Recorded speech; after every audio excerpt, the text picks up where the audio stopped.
चलिए तो हम लोग जेईई मेन 2024 का कुछ क्वेश्चन डिस्कस कर रहे थे, जिसमें 30 जनवरी को इवनिंग शिफ्ट में ये सवाल पूछा गया है। कह रहा मैच लिस्ट 1 विद लिस्ट 2। हमारे पास दो लिस्ट है, 1 और 2 को मैच करना है। ठीक है, अब देखिए लिस्ट 1 में अलग अलग जो लॉज है वो दिखाया गया है और लिस्ट 2 में उसका मैथमेटिकल एक्सप्रेशन दिया गया है ना। आपको सिर्फ मैच कराना है। पहला कह रहा Gauss law of magnetostatics. First वाला क्या है? Gauss law of magnetostatics. तो गॉस लॉ इलेक्ट्रोस्टैट्स में भी दिया गया है और मैग्नेटोस्टेट्स कह सकते हैं या मैग्नेटिज्म में भी बताया गया है। गॉस लॉ मैग्नेटिज्म में क्या कहता है कि जो मैग्नेटिक फ्लक्स है कैसे निकालते हैं?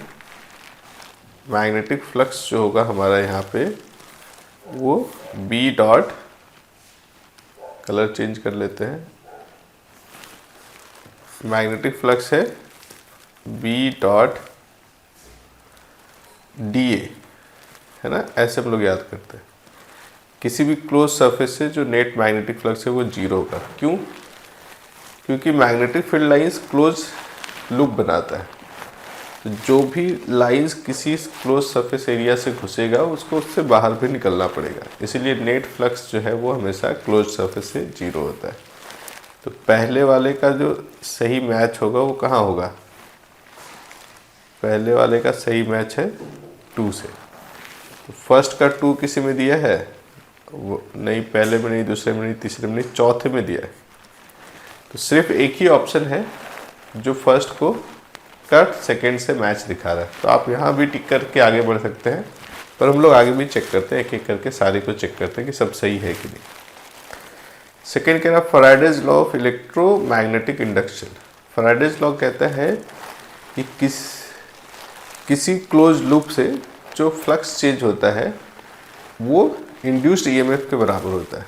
आप जो जानते हो सीधा जानते हैं कि इंड्यूस्ड ईएमएफ जो है वो -d∅dt होता है। और यहाँ पे थोड़ा डिस्टॉर्टेड दिया हुआ है। आप ध्यान देंगे अगर किस पे? थर्ड वाले पे। ये E डॉट डी एल है।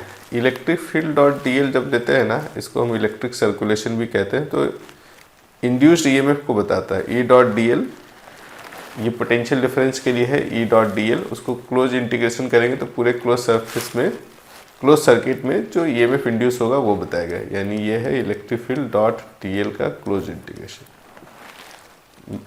इज इक्वल्स टू d∅dt के लिए क्या दिया ना, d/dt है। जो फ्लक्स है, कौन सा फ्लक्स की बात कह रहे हैं? Magnetic flux.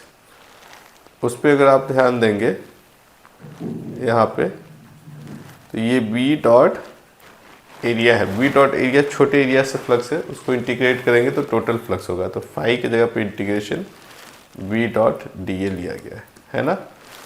यानी कि बी का जो सही मैच है वो थर्ड वाले के साथ है। बी का थर्ड के साथ मैच कहाँ दिखाया गया? 1 में और फिर ऑप्शन 4 में। ऑप्शन 4 में 2 मैच मिल गया है, जो कि पहला मैच 1 में नहीं था। इससे भी अंदाज़ा लगाया जा सकता है कि 4th ऑप्शन ही सही है। पर और आगे देख लेते हैं। एम्पियर्स लॉ, या इसे हम एम्पियर सर्किटल लॉ कहते हैं, थर्ड वाला। एम्पियर सर्किटल लॉ क्या कहता है कि कोई भी एक लूप आप बनाइए जिसको हम एम्पीरियन लूप कहते हैं, उसमें मैग्नेटिक फील्ड का जो सर्कुलेशन होगा यानी बी डॉट डी एल का इंटीग्रेशन वो μ0 × I इनक्लोज्ड है। ये डायरेक्ट यहाँ पे आप देखिएगा तो सी का डायरेक्ट मैच किससे? 4th से। एम्पियर सर्किटल लॉ कहता है B dot d l is equals to μ0 × I enclosed. ये सब याद रखने वाला फॉर्मूला भी है, आप कह सकते हैं। कुछ में थोड़ा सा घुमाया है पर बहुत ज़्यादा नहीं घुमाया है। तो सी का 4th से मैच कहाँ दिखाया गया है? ऑप्शन 4th में ही। अब डी बच गया, उसका 1 से मैच है कि नहीं ये देख लेना है। Gauss law of electrostatics. Electrostatics में E डॉट डी ए ये इलेक्ट्रिक फ्लक्स कहलाता है, इज इक्वल्स टू 1/ε0। आपने पढ़ा होगा इलेक्ट्रिक फ्लक्स जो कि E डॉट डी ए है।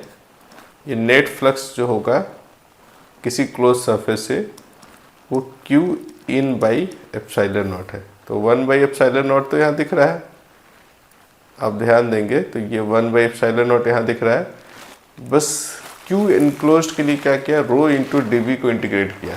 dV यहाँ पे वॉल्यूम है क्लोज सरफेस के लिए, और रो जो है चार्ज डेंसिटी है। तो रो इंटू dV करके भी आप टोटल चार्ज इनक्लोज्ड पता कर सकते हैं। तो ये भी एक फॉर्मेट होगा गॉस लॉ ऑफ इलेक्ट्रोस्टैटिक्स का, यानी कि D का फर्स्ट से मैच है ना, D का फर्स्ट के साथ मैच है।